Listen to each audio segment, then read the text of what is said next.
Hey guys, welcome back to my new video. I am a CBSE 10th grader.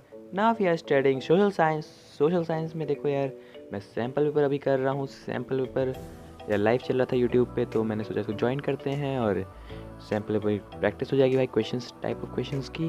और MCQs में 40 थे, तो MCQ यार मैं प्रैक्टिस ज़्यादा कर रहा हूँ सोशल साइंस में, क्योंकि देखो 20 MCQs होते हैं. अगर वो 20 MCQ भी सही हो जाते हैं यार, बहुत वो है. फिर क्वेश्चन आंसर तो अपना बना के लिख ही लेंगे हम लोग. तो MCQ ही मेन थे, तो MCQ में ज़्यादा प्रैक्टिस कर रहा हूँ. मैं तुम लोग को ही कहूँगा कि MCQ की तुम लोग ज़्यादा प्रैक्टिस करो सोशल साइंस में. बुक को रीड करो, क्योंकि कहीं से भी MCQ आ रहे हैं. तो यार, और फिर 5 मार्कर्स की भी प्रैक्टिस यहाँ पे मेरी हो रही थी. मैं 5 मार्कर्स की भी, तो यार मैं सैम्पल पेपर लगाता रहता हूँ.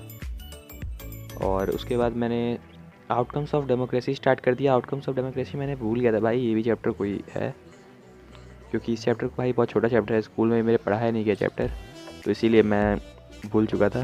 बट मेरे को याद आ गया कि ये भी चैप्टर भाई बचा हुआ है मेरा, तो अच्छा ये भी चैप्टर पढ़ लेते हैं थोड़ा सा. बट आफ्टर डैट मैं फिर उस चैप्टर को मुझे लगा कि अभी थोड़ा बाद में पढ़ेंगे. उसके बाद मैं पॉलिटिकल पार्टीज़ पढ़ना स्टार्ट कर दिया. उसमें को मैं पढ़ लिया था, उसको रिवाइज़ करना, क्योंकि वो चैप्टर में challenges of political parties, function of political parties भाई 5 मार्कर्स में बहुत ज़्यादा सैम्पल पेपर्स में है.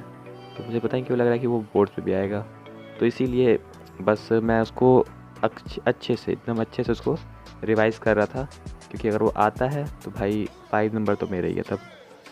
तो इसीलिए मैं उन सब क्वेश्चंस जो बहुत ज़्यादा रिपीटेड हैं सैम्पल पेपर्स में, PYQs में, उन सब क्वेश्चंस पर ज़्यादा ध्यान दे रहा हूँ. तो बस क्वेश्चन प्रैक्टिस, देखो मैं यहाँ पे बस क्वेश्चन प्रैक्टिस ही कर रहा हूँ. जितने क्वेश्चंस मेरे को इंपॉर्टेंट लग रहे हैं वो मैं उन सबको कर रहा हूँ, नोट कर रहा हूँ. फिर NCERT क्वेश्चंस भी देख रहा हूँ, जितना भी मेरे को सही लग रहा है, जो कुछ भी पैराग्राफ, जो कुछ इंपॉर्टेंट, मैं वही बस रीड कर रहा हूँ, ज़्यादा नहीं. बाकी मैं पॉइंट नोट भी किया हूँ, बुक में भी ज़्यादा पॉइंट्स नोट कर ले रहा हूँ कि जो मुझे लग रहा है कि एग्ज़ाम के व्यू से आ सकता है, तो इसलिए मैं उसको नोट कर ले रहा हूँ बुक में ही, क्योंकि जब मैं बुक रीड करूँगा तो उसी में मेरे को सारे क्वेश्चंस और उसके आंसर्स मिल जाएंगे. तो यार मैं कहूँगा कि PYQ ज़रूर करो तुम लोग, और इम्पॉर्टेंट क्वेश्चंस.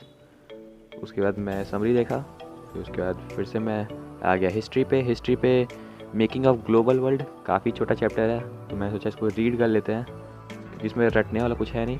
सिल्क रूट है, सिल्क रूट पूछ सकता है 3 मार्कर्स में कि what do you understand by silk route, या कोई स्टेटमेंट दे देगा तो इस टाइप से पूछ सकता है. और इससे भी क्वेश्चन बन सकते हैं भाई, अगर छोटा ही किया है तो भी इसमें है पॉइंट्स हैं. तो मैं हाईलाइट जितना पॉइंट किया था वो सब मेरे आंसर्स हैं, और जो उसको ऑरेंज कलर में हाईलाइट किया वो सब क्वेश्चंस हैं, जो क्वेश्चन बन सकते हैं पैराग्राफ से सीधे. तो बस मैंने वही पॉइंट को रीड करना स्टार्ट किया, उसको मैंने हाईलाइट किया था क्योंकि चैप्टर में पढ़ चुका हूँ. तो बस हाईलाइटेड पॉइंट्स को फिर जितना मेरे को इम्पोर्टेंट लग रहा था मैंने उसको मार्क किया हुआ था, तो बस उसी से मैं पढ़ रहा था. प्लस इसमें से जो फ़ोटोज़ बनी हुई हैं वो फ़ोटोज़ के नाम काफ़ी इम्पोर्टेंट है, तो फ़ोटोज़ के नाम भी मैं पढ़ ले रहा था. और जो मेरे को बाकी तो ये चैप्टर छोटा ही है भाई. फिर उसके बाद प्रिंट कल्चर में पूरा पढ़ नहीं पाया, पढ़ेंगे बाद में, भी तभी नहीं पढ़ पाया मैं.